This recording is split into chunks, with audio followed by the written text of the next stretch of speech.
할렐루야. 벌써 역사를 불러일으키는 원리 12번째를 맞이하고 있습니다. 오늘은 여러분의 영은 죄를 짓지 않습니다라고 하는 그 제목을 가지고 요한일서 3장 9절의 말씀을 중심으로 여러분과 함께 은혜를 나누겠습니다.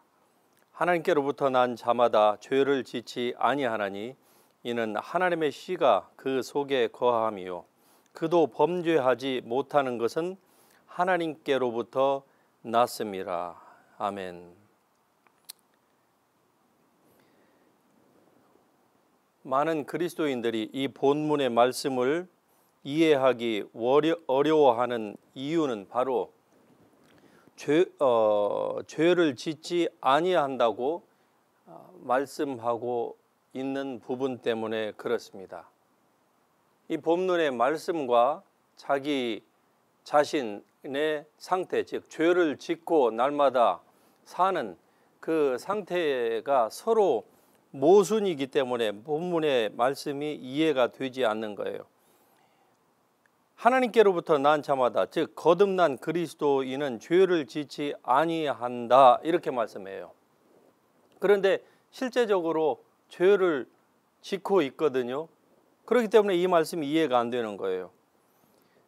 왜 죄를 짓지 않는고 하니 이는 하나님의 씨가 그 속에 거함이요 그도 범죄하지 못하는 것은, 죄를 짓지 않는다고 말씀을 하고서 그 후반부에서는 그도 범죄하지 아예 못한다, 죄를 짓지 않는 정도가 아니라 범죄하지 못한다 이렇게 말씀해요. 왜냐하면 그가 하나님께로부터 났습니다. 여러분은 얼마나 큰 모순입니까? 하나님은 당신의 자녀가 된 그리스도인들이 더 이상 죄의식 가운데에서 죄의식을 갖지 않게 하시려고 모든 죄를 용서하셨습니다. 할렐루야. 그러므로 그리스도 예수 안에 있는 자에게는 결코 정죄함이 없다 이렇게 말씀해요. 이는 생명의 성령의 법이 죄와 사망의 법에서 너를 해방하였기 때문이라고 분명히 성경에서 말씀합니다. 그러므로 여러분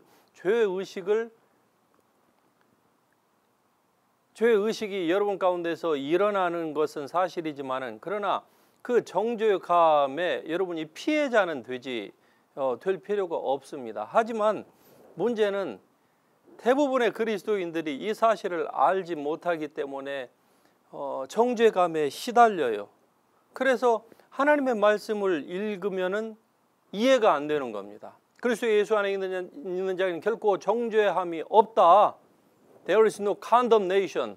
이 정죄감이 없다고 분명히 성경에 쓰여 있는데, 현실은 즉 자기가 느끼고 괴로움을 당하는 현실과는 괴리가 너무 하늘과 땅처럼 많은 거예요. 그러므로 말미암아 하나님의 말씀을 읽어도 이해가 잘 안 되고, 또 이해가 잘 안 되니까 바른 믿음에 서 있지를 못하고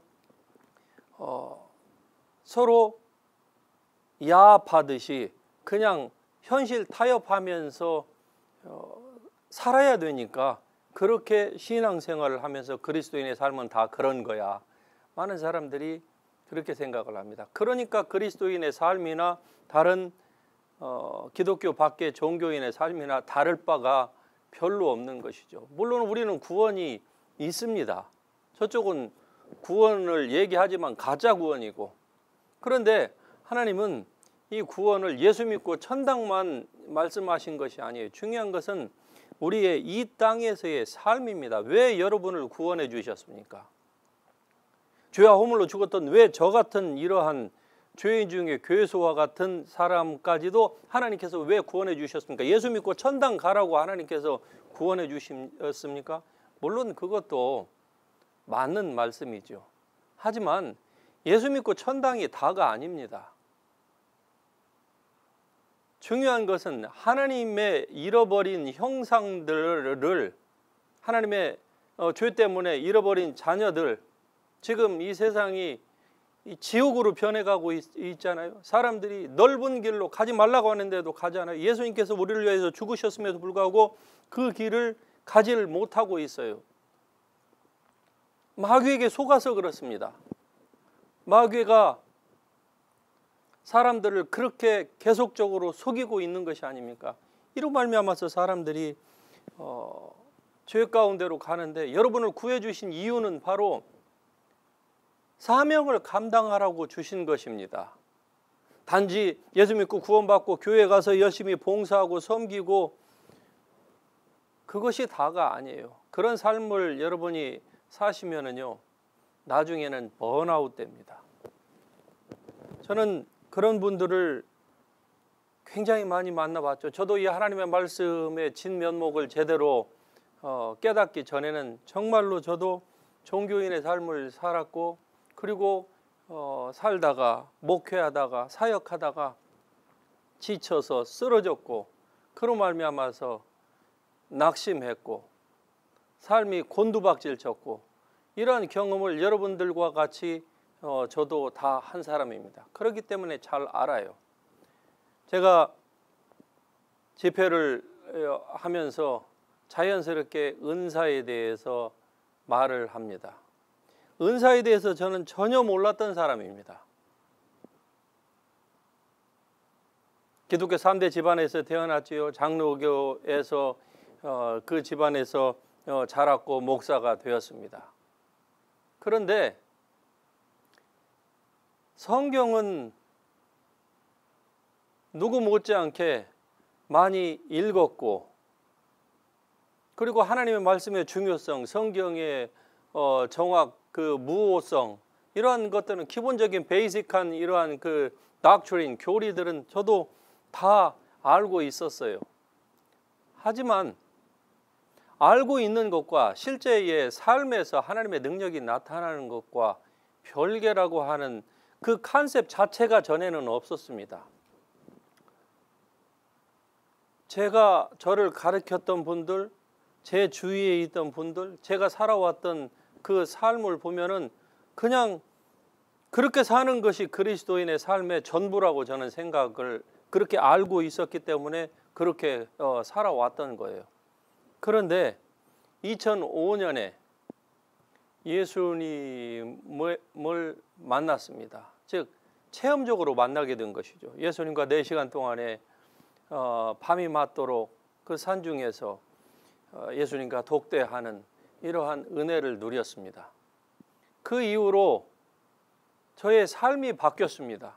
성경을 보는 저의 시각이 바뀌었어요. 그럼 뭐 예수님께서 저에게 그 시각을 너는 성경을 이렇게 봐라, 이렇게 주님께서 직접 저에게 말씀을 하셨느냐? 그것은 아니에요. 왜냐하면 이미 성경은 다 완성되어 있기 때문에, 정경으로서 완전한 성경이 있기 때문에 그것은 제가 해야 될 몫이죠. 물론 하나님의 은혜가 이전보다 더 임했습니다. 성령의 충만함이 임했고, 그리고 성령이 새 술에 취했어요. 이전에 전혀 알지 못하던 영적인 신비로운 그 경험들, 예를 들면 천국에 다녀오고요, 지구 밖으로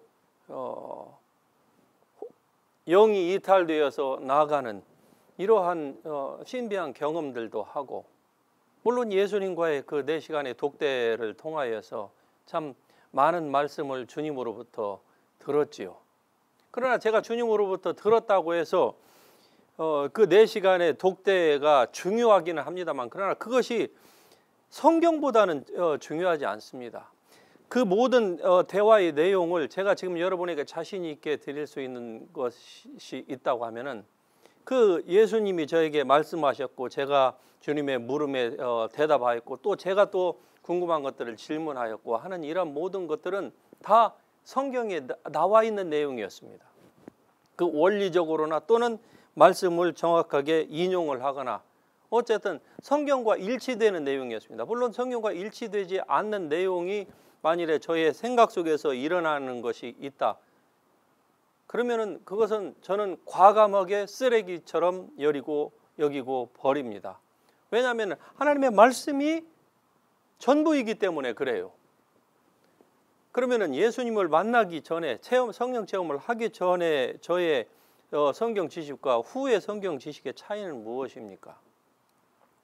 물론 성경은 똑같아요. 그러는데 그 이전에는 하나님의 말씀을 그냥 지식으로만 제가 받아들인 겁니다.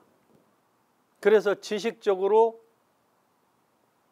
시스테매틱하게 배운 것을 사람들에게 가르치고 설교하고 이렇게 살았어요.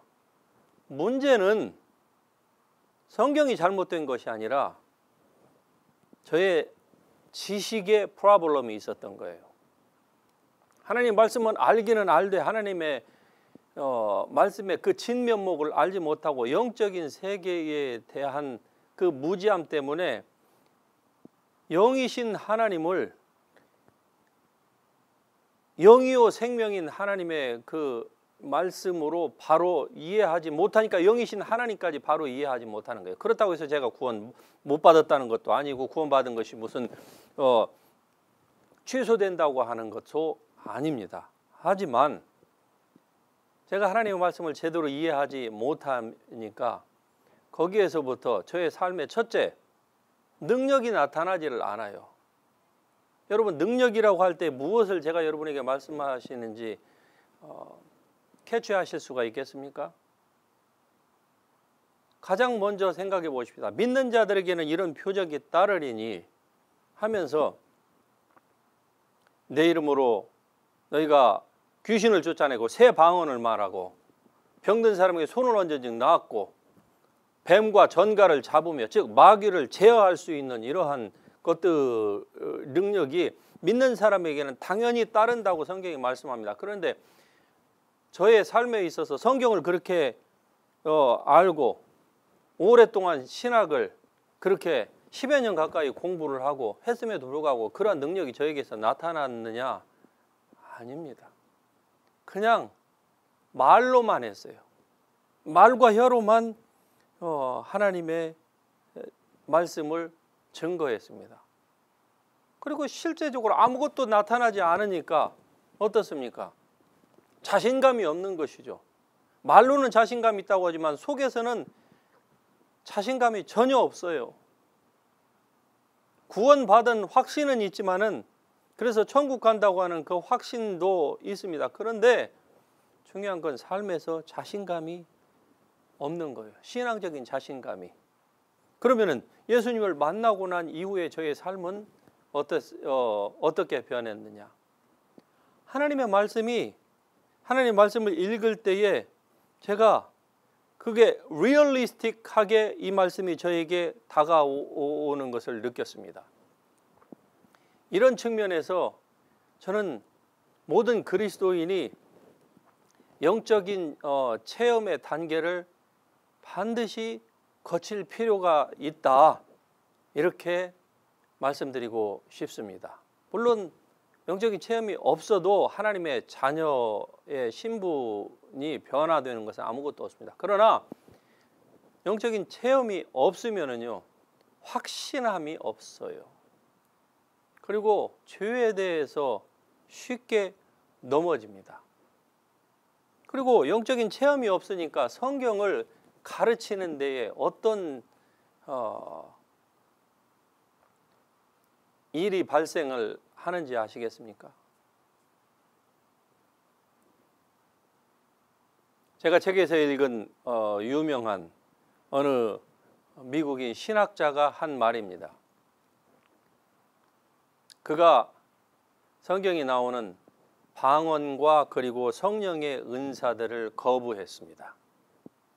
그는 어느 신학교에 들어가기 전에는 그러한 것을 다 인정을 했는데 어느덧 그 신학교에 들어가서 공부를 한 2년 정도 하고 나니까 완전히 머릿속에 세뇌가 돼가지고 하나님의 성경 가운데에서 성경을 이제 분석하고 신학교에서 가르쳐주는 그 주입시키는 대로 그대로 따라서 하다 보니까 은사라고 하는 것은 초대교회 사도들의 죽음으로 말미암아서 다 소멸되었다. 더 이상 있을 필요가 없다. 왜냐? 정경이 완성되었으니까.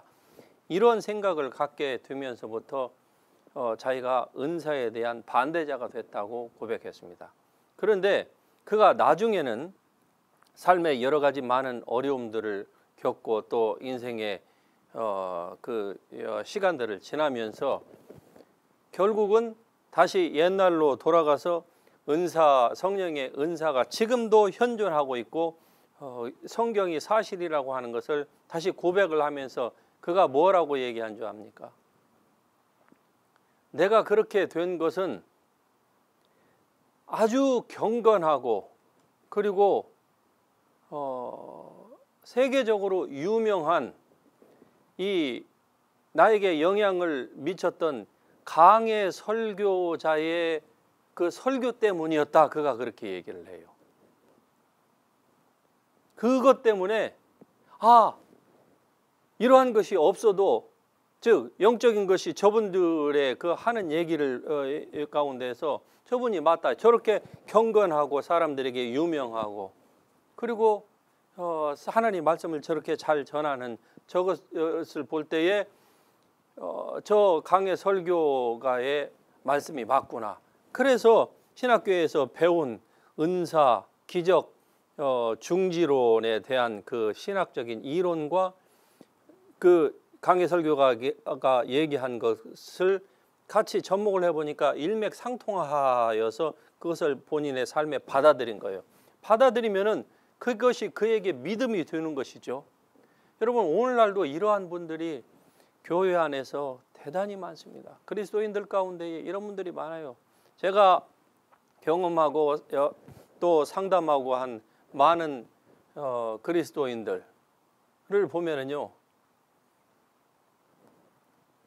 사람은 다르고 사는 모습들이 다를 뿐이지 사람들이 그 캐러고리 즉 마귀가 파놓은 트랩에 걸려서 자기의 생각을 마귀에게 열어주는 거예요. 그로 말미암아서 과거에는 성령의 은사가 현존한다. 하나님께서 지금도 역사하고 성령의 그 불과 같은 역사가 지금도 일어나고 있다고 하는 것을 믿은 사람이 그 후에는 오히려 그런 부분에 대해서 부정적이고 나중에는 아주 신랄한 비판가가 된 분들이 많습니다. 그런데 그분들이 어떻게 해서 전환점을 맞이할까요? 삶을 살다 보니까 자기가 옳다고 바른 믿음이라고 생각했던 그 믿음으로 사는 가운데서 여러 가지의 이제 인생의 어려움을 겪게 되는 것이죠. 그래서 성경을 읽어도 기도를 해도 이게 시원치가 않는 거예요. 무엇인가가 잘못됐는데 그래서 내 삶에 지금 이런 문제가 일어나고 있는데 거기에 대한 해결의 실마리를 찾지 못하는 거예요. 그런 와중에서 어떻게 우연히 저와 만났고 상담을 하는 가운데에서 제가 그러한 이유가 무엇인지에 대하여서 하나님께서 주시는 그 지혜로 어드바이스를 하면서 이분들이 바뀌고 돌아서는 이러한 경험들을 많이 하고 있습니다. 하나님의 은혜이지요. 제가 과거에 그런 사람이었습니다. 저 혼자 잘났다고, 나 혼자 나는 보수적인 신앙을 가졌다고 그렇게 다른 사람을 정죄하고 뭐 이런 것은 비성경적이다. 이렇게 많이들 얘기하면서 그렇게 교만한 삶을 살았던 저의 모습이 오늘날 많은 그리스도인들 가운데서 여전히 반복되고 있다고 하는 것을 저는 너무나도 잘 알고 있습니다. 여러분 오늘 본문 말씀에 다시 돌아가서 제가 이 말씀을 다음에도 한번 더 전하겠습니다마는 하나님께로부터 난 자마다 죄를 짓지 아니한다. 할렐루야. 정말 감사한 말씀입니다. 하나님께로부터 난 자마다, 저는 하나님께로부터 난 자이기 때문에 나는 죄를 짓지 않습니다. 이는 하나님의 씨가 그의 속에, 즉 내 속에 거함이요 나도 범죄하지 못하는 것은 하나님께로부터 났기 때문이라. 나는 하나님께로부터 났기 때문에 나는 범죄하지 않는다고 하는 것이죠. 여러분 얼마나 놀라운 말씀입니까? 그런데 이것이 제가 여러분에게 이 말씀을 드린다고 해서 저는 그러면 완벽한 인간이냐, 즉 영혼, 육, 이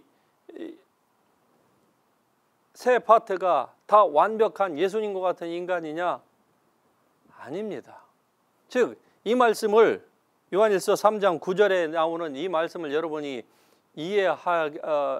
이해하려면은 영혼, 육에 대한, 즉 데살로니가전서 5장에 나오는 영혼, 육에 대한 이 부분을 분명히 이해할 때에 이 말씀이 이해가 되는 것입니다. 그렇지 않고 두리뭉실하게 알고 있으면 이 말씀은 오히려 여러분의 삶에 혼란을 가중시킬 뿐입니다.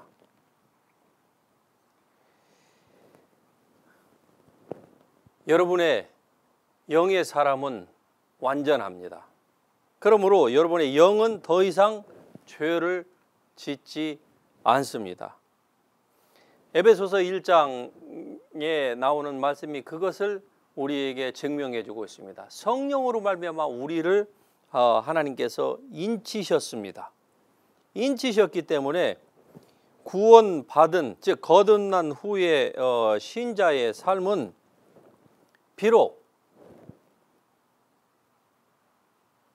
육적인 것에 넘어지고 실패하고 그리고 때로 좌절도 겪고 할지라도 결코 여러분의 영의 사람은 죄를 짓는 법이 없습니다. 그리고 죄에 참가하지도 않았습니다.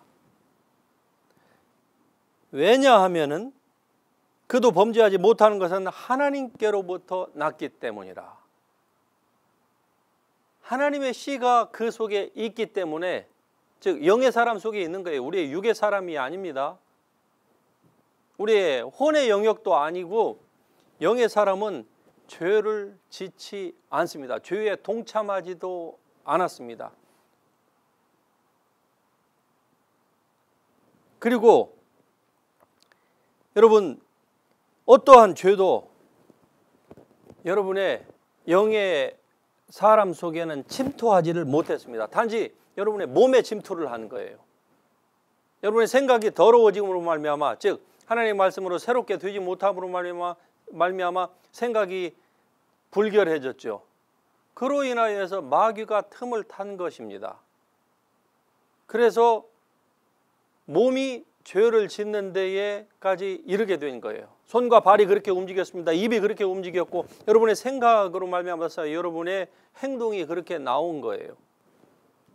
하지만 여러분의 영의 사람은 아닙니다. 영의 사람은 죄를 짓지 않았어요. 그게 오늘 본문 말씀입니다. 하나님께로부터 난 자마다 죄를 짓지 아니하나니 이는 하나님의 씨가 그 속에 거하며 그도 범죄하지 못하는 것은 하나님께로부터 났기 때문이라고 말씀하고 있습니다. 여러분이 이 본문의 말씀을 이제 이전보다는 분명히 이해를 하고 계실 줄로 믿습니다.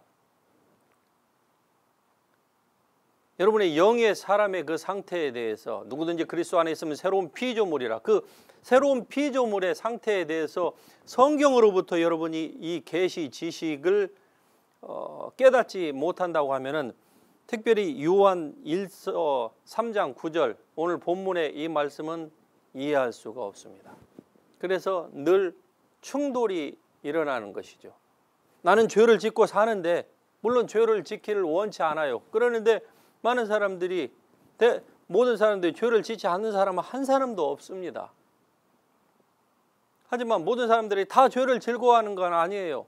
여러분, 대부분의 그리스도인들은 거듭난 그리스도인이라고 하면, 즉 거룩하신 하나님의 성령께서 그 안에 계신다고 하면은 이러한 사람들은 죄를 짓지 않으려고 할 것입니다. 그리고 죄를 지으면은 이전과 같이 그것을 즐기는 사람이 아니라 가슴을 치고 후회할 거예요. 내가 왜 그렇게 살고 있는고, 나 이렇게 살기를 원치 않는다. 이전처럼 개가 토한 것을 도로 먹고 돼지가 씻었다가 진흙탕에 다시 눕는 것과 같은 진주를 돼지에게 주지 말라고 하신 것처럼, 나는 개도 아니고 돼지도 아닌데 하나님께서 주신 그 진주를 내가 왜 이렇게 감당하지 못해서 그 말씀이 나에게 적용이 되어야만 하는가? 이런 비참한 심정을 가지고 회개할 것이고, 그리고 하나님 뜻대로 살려고 할 거예요. 하지만 여러분, 하나님의 말씀을 바로 알지 못하면은요, 금방 또 넘어집니다. 또 넘어져요. 이런 분들이 우리 그리스도의 지체 가운데에서 한두 사람이겠습니까? 퍼센테이지로 따지자고 하면은 아마 다수를 점유한다고 저는 그렇게 생각을 합니다. 그러면 이것이 마땅하냐? 아니라는 것이죠. 이렇게 우리는 살 필요가 없습니다. 그럼에도 불구하고 이렇게 살고 있어요. 왜 그러면 이렇게 살고 있습니까? 하나님의 말씀을 몰라서 그렇죠. 내 백성이 지식이 없음으로써 망하는 자. 하나님의 말씀을 제대로 이해하지 못하니까 지금 망해 가고 있는 거예요. 즉 지옥 간다 그 말은 아닙니다. 하지만 이 땅에서의 삶이 망하고 있어요. 도적이 온 것은 도적질하고 죽이고 멸망시키려는 것이요, 도적을 자기의 삶에 불러들이는 거예요. 죄를 지으면 도적을 불러들이는 것입니다. 여러분의 삶에 무엇이 일어날지라도 여러분의 양심이 네가 과거에 죄를 지어서 하나님께서 너를 이렇게 치신다, 네가 너에게 이런 죽을 병이 걸렸다, 네 재물이 이렇게 바람의 겨가 날아가듯이 다 날아가 버렸다, 하나님께서 다 불어버리셨기 때문이다. 여러분의 양심이 왜 그렇게 성경에도 없는 내용으로 여러분을 정죄하는 것에 그냥 무방비 상태로 여러분이 당하고 있습니까? 그것은 바로 하나님의 말씀을 바로 알지 못하기 때문이에요. 그러므로 주님의 말씀이 여러분의 삶 가운데에서 온전히 주님의 뜻이 이루어지려면 하나님의 말씀에 여러분이 제대로 잘 서야만 할 것입니다. 이제 지저스 힐링 미니스트리에서는 1년에 몇 번 미국에서 있는 이 집회 가운데서 이러한 말씀, 여러분의 삶에 정말 혁명적인 변화를 가져다주고, 그리고 억눌렸고 질병에 고통받고 마귀에게 속아왔던 그러한 그 삶에서 해방시켜주는 이러한 놀라운 진리의 말씀들을 우리가 3박 4일 동안 하고 있습니다. 오는 5월 27일부터 30일까지 3박 4일 동안 저 빅베어에서 저와 함께 이러한 말씀, 즉 낮에는 우리가 세미나를 하고요, 그리고 저녁 시간에 이러한 뜨거운 성령 집회를 하면서 하나님의 은혜를 같이 경험할 수 있기를 주님의 이름으로 축복합니다. 할렐루야.